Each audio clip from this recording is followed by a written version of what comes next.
Hello. I have a bit of bad news. Brian Honan couldn't make it, but a replacement will give the same presentation. Please come to the... Good evening, everybody. My name is Marie Bourne. I'm a 29-year-old female reporter.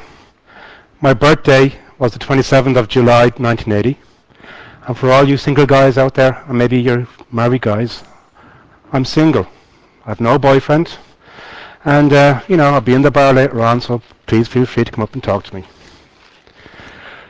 If you want to talk to me, these are things I like. And these are things you should use if you want to earn my trust and, maybe have a bit of a chance. I love travel. Last year I went to Paris, went for a weekend, and I saw Jimi Hendrix's grave, and Jimi Hendrix is one of my music heroes. I also went with a girlfriend of mine over to New York, and boy did we shop. And we loved the Apple Store, it was great. And if you're into music, I love 80s music. Anybody hear Kraftwerk? Yeah. Right, there's a few guys out there I might have a chance with. Also, if you like knitting, I love knitting. It's what I do in the winter. It keeps my hands occupied. It's a great hobby. Photography. I have a lot of slides up on and photographs up on Flickr, and you can look at my Flickr account all the time and see what I like doing. Science fiction is another hobby of mine. I read loads of science fiction books. I just love science fiction. They're particularly good. And anything to do with the paranormal, ghosts and goblins. And being Irish, we have a long history of paranormal activity in Ireland, a lot of legends and stuff. So it's a particularly interesting topic of mine. For all you ladies in the audience, this is my blusher, Traub. It brings up that that glow, girls, that gets them excited. Well, that's what I use, and it's quite effective too. I come from a small town in the middle of Ireland called Ballymoyler. And if you want to look at that on Google Maps, there it is. You can see it's just there down outside a town called Carlow. So it's in the centre of Ireland. Lovely little place. Like every Irish town, it's got more pubs than shops and more shops than churches. So it's a great place to be. These are my parents. My father's called Michael, and my mother's called Grace. Or as my uncles call her, and it's the nickname she's had for years, is Goosey Goosey. I don't know why, but maybe they couldn't pronounce Grace very well. My father worked for many years as the financial director of this particular company, Augusby and Butler. He worked there until of March last year, where he resigned. So he's now enjoying playing golf and relaxing and spending his money. Thankfully, he got his pension before the current crisis, but he's doing okay. I myself, my work is I'm a technology journalist. I work for a number of publications in Ireland. One is SiliconRepublic.com. It's an online publication specialising in technology, particularly in the corporate area. We're part of the Irish Independent Group. The Irish Independent is the second biggest newspaper in Ireland, so I do a lot of technology articles for them. I'm the editor of the GadgetRepublic.com. Now, for all you geeks out there, I have the coolest job. I get all the gadgets, all the iPhones, all the Nokia phones, all the MP3 players, movie cameras, and my job is to play with them and to write an article about them, and it's really great. Before I got into all this technology, I used to spend time as the court editor for a company called Merrill Legal Solutions, so we'd write little articles about what would happen in the courts in Ireland. I've done some work for PC Live magazine, which is an Irish magazine specialising on the domestic user. And I also do a lot of research for Dublin Analivia FM. It's a small station, just very small station in Dublin, and the programme I work on there is on paranormal. So I go out and investigate paranormal activities in Dublin, ghost stories, etc. I went to school in a college in Carlow called St. Leo's College. That was my high school. I then got a Bachelor of Science in Computer Science in UCD. But, despite where I am now, back in those days, I didn't really see myself working with computers. So I then went on to Griffith College, and I'd done a degree in journalism. So thankfully, the two of them have now merged together, and I can have the two loves of my life, technology and journalism, working together. And to advance that further, I am now studying digital media technologies in the Dublin Institute of Technology. To cap it all off, in 2008, I was voted the Technology Journalist of the Year. My mother was very, very happy and very proud. So was I. But also in 2008, somebody stole my identity. Now, for those of you who are a bit more observant in the audience, I actually am Marie. My name is Brian Honan, and despite Benny saying I couldn't be here. And in 2008, Marie approached me to see how much danger are we putting ourselves in by exposing personal information on the internet. It was during October. In October, we have a week in Ireland called Identity Theft Week, and basically it's try and highlight the danger of identity theft to the public at large. So Marie wanted to write an article to make people aware of the dangers of social networks, that putting information up there could actually, in some way, shape or form, cause you some damage. So she asked me, Brian, what risks are we exposing ourselves to by putting our information up on the internet, by having stuff on Facebook or on Twitter or on MySpace or Bebo or wherever else? And what could somebody do with that information they got? Now, Marie originally wanted me to be able to conduct a transaction on her credit card, but being an information security professional and one that likes my job, I didn't think that would be a very smart career move to be committing credit card fraud, even if it was in the name of journalism. So I said to her, okay, leave it with me, let me see what we can do and what information we can get. Now, there were certain rules I had to play by. Number one, I could only use information I found online. So I couldn't go to where she lived or where she worked and look for information that you'd find in a garbage bin or whatever. I couldn't approach any of her friends to ask any information about her. I couldn't social engineer anybody. I couldn't hack into any systems, so therefore I couldn't break the law. So basically all I could do and all I could use was information that I could find freely on the internet and that was publicly available. So information, in effect, that Marie volunteered and put on the internet. So, and the other trick was I had a week to do it because she wanted the article to go out during the Identity Theft Week. So I had 4 or 5 nights to try and get this done. And this is how I stole Marie's ID. Now I know some of you are probably going to say, well, has everybody heard of Maltego? Okay, Maltego is a great tool. It'll do a lot. It'll automate a lot of what I've done. But again, one of the rules was I couldn't use automated tools. So what information could I find? And these are the tools that I used. The biggest one and the most effective one. And if you're ever doing any penetration attacks or any social engineering attacks on a company or your own company, go to Google and see what you can find out about the people who work in your organization or indeed about other people as well. So Google was my first port of call. So I spent hours going through Google doing searches for Marie Bourne, different combinations of it, trying to come back and see what information I got. And with that information, there was a lot of dead ends and misleads where there was other Marie Bournes that weren't related to her or in any way, shape or form. So I had to try and filter out the information specific to her. But that information, I was able to use it to go to other areas. So I knew that she was on LinkedIn. So I went onto LinkedIn, and that's where I got all the history about her career, where she'd worked and where she'd previously been. And also, to a certain extent, to what colleges she'd gone to. I then went to those sites to see was there any information that I could find out about Marie, were there any awards she got or anything else that I could use.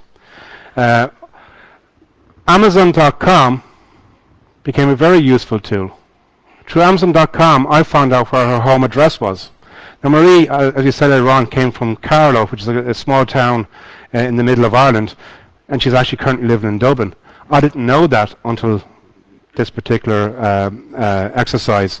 But through Amazon.com and through the wish list that people have up there and that Marie had up there, I was able to identify A, what books she likes. So I could do a background that she likes science fiction and into the paranormal. But B, she had a delivery address on that wish list, which was based in Carlow. There was also another gentleman on Amazon.com, Michael Bourne, who who also had the same address. So I figured that's a male that's related to Marie. That's her father or her brother. So there's bits of information I was able to pick up from that, purely on Amazon.com, that she volunteered through the wish list. Twitter turned out to be a great tool. Who's on Twitter? I thought to be a few more. That's quite a few. But on Twitter, Marie was given a lot of the information. I'd done a Twitter search, and I had something like 20 pages that I went through of conversations that Marie had been involved in, and through that I was able to build up a profile that she'd been to Paris and she'd been to New York. So because of that, I knew that she had a passport. So that was another piece of information that I filed away to use. I went on to Facebook to seek again information about her, and this is where things started to get a bit difficult. Marie, working in technology, and probably like a lot of us, are aware of the dangers in some regards of what these social networks can do. So she had her profile protected. And I figured that if I tried to be a friend of her in Facebook during the exercise of trying to steal her identity, she'd probably say no. So that was a dead end I had to try and work away around. But what I was able to do was see through Facebook who some of her friends were. And then looking through their profiles, I was able to drop a network of people and contacts that she knew, both professionally and personally. And then using that, I went into other networks to try and get more information. So again, into myspace.com and into Facebook. So myspace.com and Bebo. Again, building up the profile. And in each of those social networks, she left a little clue to another identity that she had. So for example, I found out what her online identity was in various other social networks. So the little nicknames she used in different networks. So be able to build that up, again, gathering more and more information. Names Database is a website that you can use for people who went to high school together to find out who your friends are and to reunite with them. So again, using that information, I found out what our high school was. Ponce.com is another social network site, which is a site that it's not active anymore. It was bought over last year. But Ponce.com, again, as I said, it's a social network site, and there's a friends and friends, etc. So she had friends on that site that she had in Facebook and she had in Bebo, so I was able to look at their profiles. Now Marie had a profile protected there, and there wasn't a whole lot of information being displayed to the public apart from the fact that she was female living in Dublin. But one of the features in Ponce was to show friends of a friend. So you could do a particular search, do friends of a friend, and it would list who that person's friends were. So from the information I gathered in Facebook, I looked at one of her friends and done a friend of a friend search on that particular person, and it listed all the friends that person had in Ponce. And I gave the information like their username, their full name, and bingo, it gave me their date of birth. So through Ponce.com and that friends were friends feature, I was able to get Marie's date of birth. Now, my first thought was, well, maybe it's a false date of birth. So I went over to Flickr. And in Flickr, I looked through her photo albums, and she had pictures of her birthday party dated the same day as her date of birth. So I was able to cross-reference that information, and I had her date of birth. Up in the top left corner there, you've got the CRO, which is the company's registrations office. And that's where I'd done a search for Michael Bourne, and it turned out he was a director in that company in Carlow. So that's where I figured that was her father. You can see there in the middle, she's got WordPress. So Marie has her own blog, and through one of her blog entries, she mentioned her mother and father, her mother's first name and her father's first name. So again, bits of information I was able to piece together to build up a profile of her. So I had her date of birth, and I had her place of birth. Now what I needed to really see her identity was her mother's maiden name. So I started doing searches for Grace Bourne, based around Carlow. And in the top right hand corner there's a Carlow County Council website.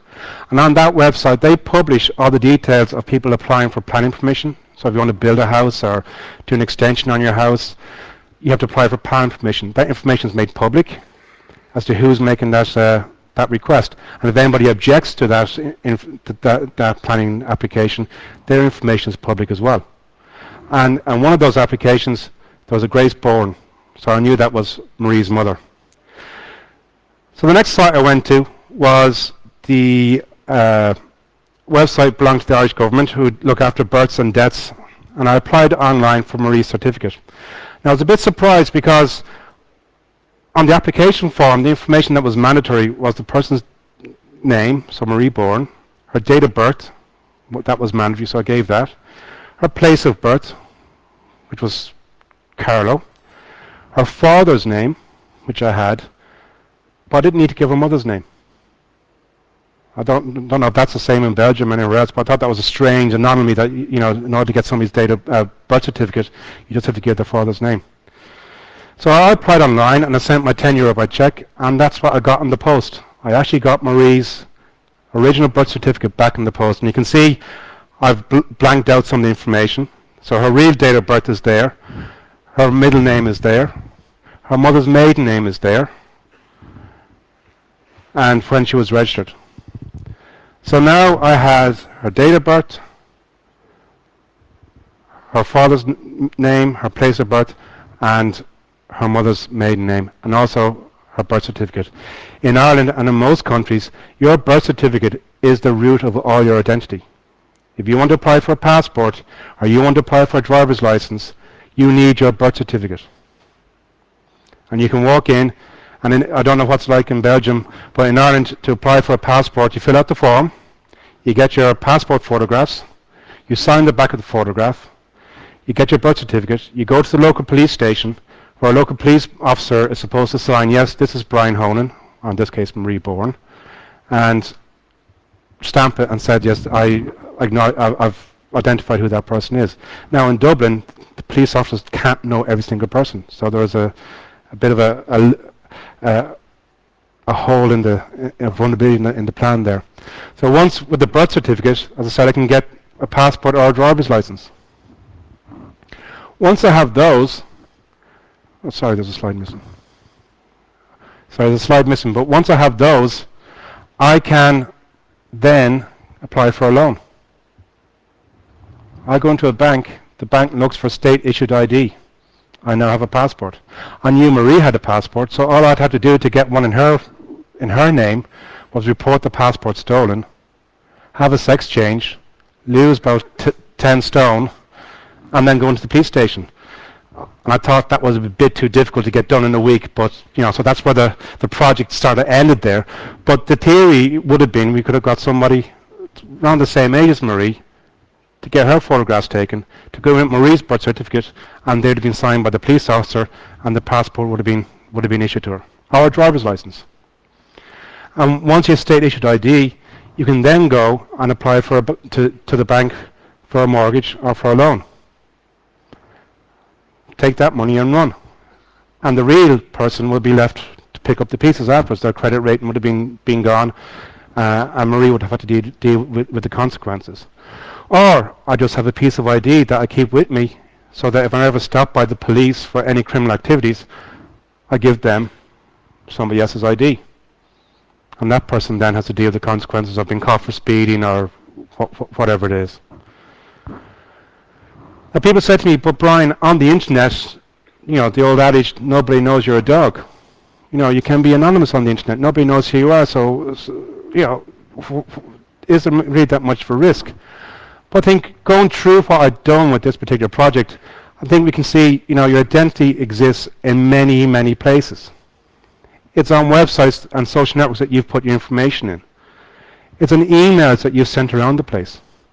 It's in companies' databases that you've surrendered your information. So your bank, your tax office, you've given them a lot of your personal information. So your personal information lies around everywhere. The colleges you went to, they all have your information. The companies you've worked for, they would have your personal information. So a lot of the information is out there, and a lot of it's in electronic format. And the problem is, once it's in electronic format, it can be accessible to quite a lot of you people in this room. Maybe not to me, because I don't have the same technical skills a lot of you do, but seeing some of the demonstrations today, you know, it does show that once it's on the net, it's available to anybody. So I think some of the key lessons we learned, you know, Marie wasn't very happy to get that I got all this information, and her reaction was that she actually closed down a lot of her profiles even tighter. She took a private profile in Twitter so nobody could see her Twitter stream. But then when I told her you could do a Twitter search and her name would come up from other people's feeds, she realized, you know, the futility of trying to block it. So I think that, you know, what we're using as organizations to identify remote users or to identify clients is what we call secret information. But that information is not secret. Somebody's mother's maiden name is not secret. Somebody's date of birth is not secret. Somebody's high school is not secret. Even somebody's favorite color or their pet, their first dog's name or whatever is not secret anymore, because people have that information up on their profiles. They have it in their Facebooks. They have it on their blogs. So the secret information we're using is not secret anymore. Sorry. So we need to stop using that data for remote authentication. We as an industry need to think of ways we can better authenticate and identify clients and remote users. I think one thing we have to recognize as well, that in the modern world, that once the umbilical cord is cut when you're born from your mother, your identity depends on third parties. You are no longer in control of your identity. We all depend on a third party to verify who we are, be that your passport, your driver's license, whatever. We all depend on third parties. So those third parties have an obligation to protect that information, and we need to make sure that if we're one of those third parties, we are protecting that information properly as well. Your personal data can reside on servers not in the EU. And that's a lot of implications, because A, it's not covered by the Data Protection Act. And if it's not covered by the Data Protection Act, a lot of other companies outside the EU don't even have strict privacy policies. If you take that website, ponce.com, I actually contacted them and sort of said, hey guys, I think you've got a vulnerability on your system and that private information is being displayed. And they actually replied to me and said, no, it's not. If you read our terms and conditions on our privacy policy, we say your information can be displayed by your friends. Now Marie, when she signed up, did not read that privacy policy, because guess why? It's too long, too complicated. She just wanted to be, she got an invite from a friend, she wanted to join the network, she clicked OK, up popped the privacy policy, and she just clicked I accept the terms and conditions, and in she went. So, we need to be careful about the privacy policies we develop and how we present that to the clients and users we have as well. Make sure they're easy for people to understand and that they understand the risks that they face. And the data is permanent. What goes on the internet stays on the internet. As I said, I looked into her Twitter stream. I'd done a Twitter search, and I had pages and pages of information that I could wade through and find out more personal information about Marie. I was finding out which pub she was going to. I was finding out what parties were happening. I was finding out a lot about her real world life from what was on the virtual world. So social networks can be particularly dangerous. Now, I'm a big user of social networks myself. I'm on Twitter, I'm on LinkedIn, I'm on Facebook. But we have to remember that in those social networks, yes, the key is that they're social, but they're not the same social as they are in the real world. Like, we'll be in the bar later on this evening, we'll be having conversations. But once those conversations are over, those conversations are lost and gone forever. We have a conversation on Twitter or Facebook or wherever else, that conversation stays online forever. There are tools you can use, the Wayback Machine, etc., to get information that's been lost 10, 15 years ago. But we need to remember that information can be permanent.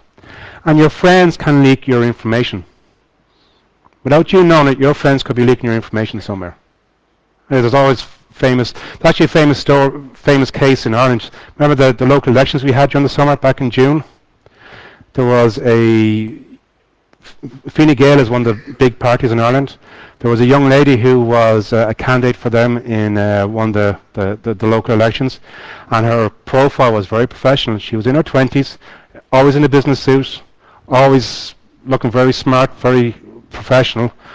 And then the newspapers done a search on her on Facebook, and not in her profile but one of her friends' profiles was a picture of herself and her friends on holiday in Ibiza, in a bar, drunk, kissing each other. And of course, that's the one that the newspapers ran with, not the professional one. Now, I don't know how many votes she got. I'm sure the male population probably gave her quite a few votes, but your friends can leak your information and can damage you online as well. And if you use tools like Maltego or even manually like I did, you can do a profile of somebody quite quickly. You can build up a profile of people from snippets of information you get from different sites. You can build up a profile of yourself or other people as well. And you may not own the information you put up on the internet. You know, there's lots of controversy over Facebook and its privacy policy and who owns the data that's on it, and same with MySpace, etc. So information you put onto those sites, under the terms and conditions of those sites, you may not own the information. So again, we need to be careful what it is. So be careful for the terms of use that you use. I think a big lesson we learned as well is because the amount of information she was leaking through Twitter and through Facebook or wherever she was going, a lot of your online activity could impact your real world activity. So, you know, if we go to the extreme and we take somebody who wants to bully people, you know, getting the information online, it's giving them more ammunition that they can use to bully the person in the real world. Or on burglary, you know, hey guys, I'm heading off to New York for the weekend. Okay, there's an empty apartment. Or somebody wants to stalk you, ex-lover, somebody who wants to be with you, you don't want to be with them. Well, you're telling all your friends and the world that you're going to be in such a bar tonight. Don't be too surprised if the person you don't want to be there might turn up. So, you know, you need to be particularly careful what goes on. And there have been cases where some information leaks have led to physical attacks as well. And there have been some real-world examples. Like this is not just theory, me making it up. Back in June of this year, the FBI warned a lot of Asian businessmen in California that there was a scam going on whereby they were getting emails threatening them with physical violence, that they didn't pay up an X amount of money, somebody's going to pay a visit to them and break their legs. But when the FBI investigated the case, they discovered that those emails were actually coming from Asia, and that the people who were sending the threats weren't even in America. They were building up profiles of Asian businessmen from what information they could find on the internet, and then trying to intimidate them into giving up their money. Here's another real-world example. Allegedly, this gentleman on Twitter tweeted, "We made the Kansas City in one piece. We're visiting Noel Hyman's family. Can't wait to get some good video online while we're here." So while he was there, somebody was in his house and burgled his house. And he believes the reason they knew he wasn't there was because they found his Twitter stream, and therefore knew his house was empty and burgled him. Two very famous cases. The Twitter hack that happened recently, whereby Google Apps was hacked into by some hackers. And how they got in was they done a profile of one of the Twitter employees and used the secret questions to reset their password for Google Apps, and then they were in. So they got access to email and all the documentation within Twitter via Google. And then, of course, Sarah Palin, when her Yahoo account got hacked during her campaign last year to become Vice President of America, her account was reset because the secret questions asked were, where did you go to high school? What is your favorite color? So, of course, you go on to Sarah Palin's biography online, and it tells you where she went to high school. You do a few more searches, and there's probably an interview somewhere where she told somebody her favorite color was blue or red or whatever it was. And that person then was able to reset her password and then log in and get into our Yahoo email account. So again, secret questions, as I said earlier on, are not so secret anymore. So I suppose I'm very conscious I'm standing between you guys and beer, so we're going to try and wrap it up in a minute. But I think the key message we need to remember is what goes on the internet stays on the net. Okay, information you put up online is going to stay online, it's permanent. Your friends can compromise you. So, you know, be careful what you share online, and maybe educate your friends as well as to what the dangers are, so they are careful of the information that they have. One of the key messages I'm trying to deliver as part of this talk in various places is we no longer have secret questions, or if we do, we need to think of better ones to ask people, or better ways to identify people. We also need to remember that the virtual world can impact on the real world as well. So right now, people know that I'm here in Brussels. So, yeah, maybe somebody's visiting my house right now that I don't want to know. But we need to be aware of those things and be careful what we say, or how long you're going to be away for, or whatever. I think, you know, again, as a society, we need to look at how we create somebody's ID. As I said, once the umbilical cord is cut, your ID depends on third parties to verify it. So we need, I think, for governments to look at ways to better identify and better authenticate people. And that's it. So, any questions?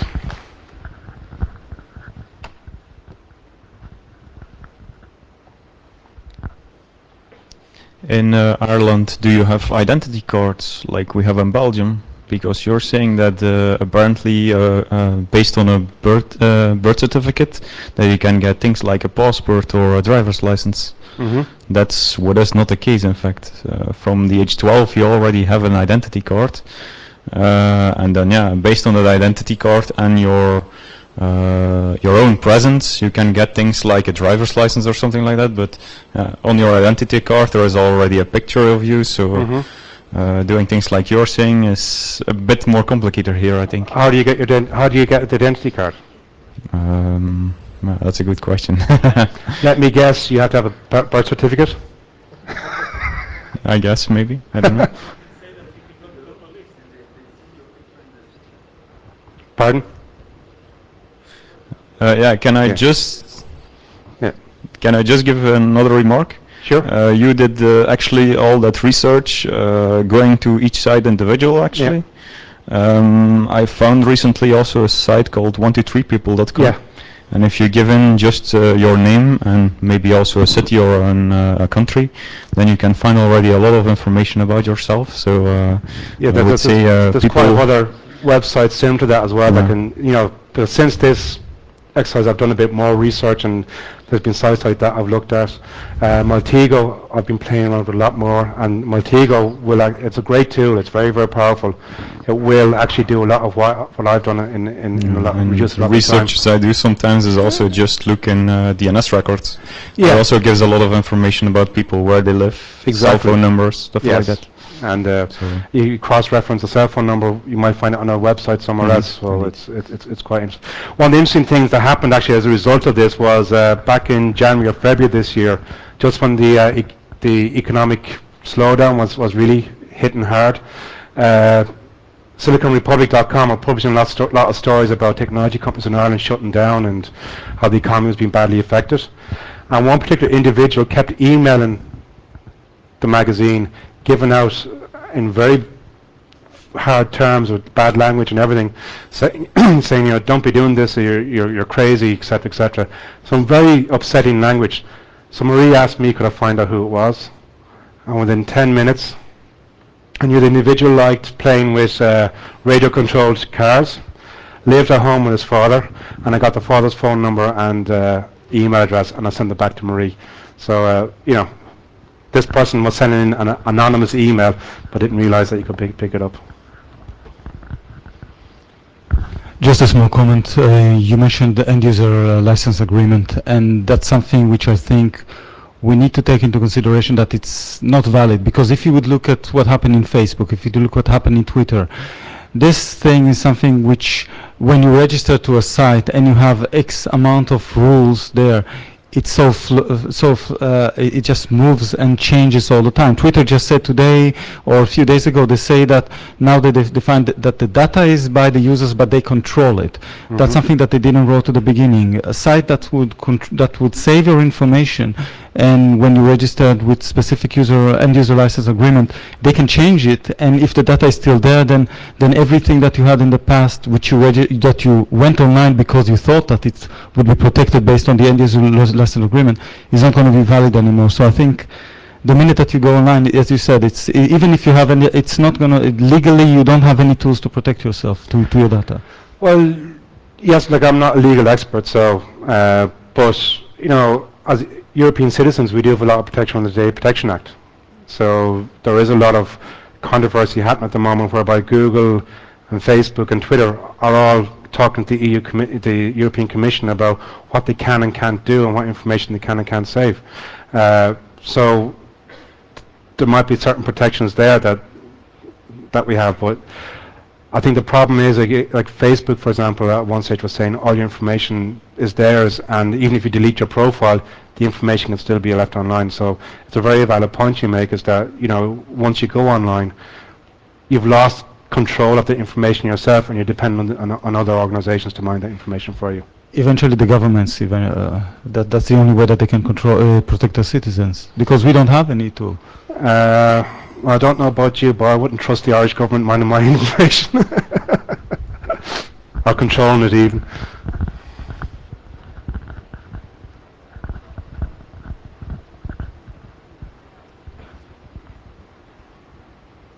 Okay, any other questions?